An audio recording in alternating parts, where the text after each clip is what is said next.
I think we see it very, very much as an international series, and we're both very conscious of the debates that have been raging within English language teaching over the last 10, 15 years about English as a lingua franca, and English becoming increasingly the global language, and English not necessarily as the preserve anymore of native speakers. We've tried to include within the texts a wide range of different international contexts. So, for example, the students will learn about things like schooling in Korea, or they'll read texts about a night out in Buenos Aires. So they have windows into different aspects of the world and different cultural, social, political phenomena around the world through the texts.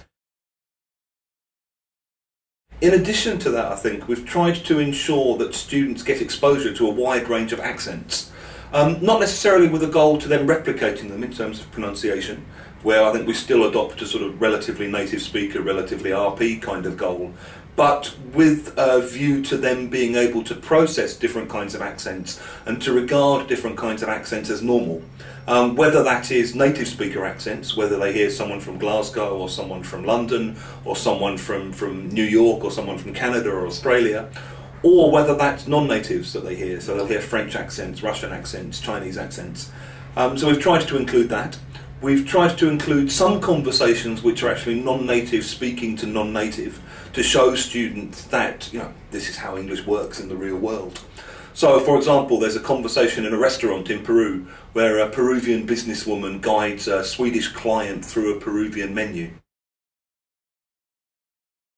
Also, what we've tried to do is to ensure that the international contexts are things that can somehow be personalised and appropriated by the students.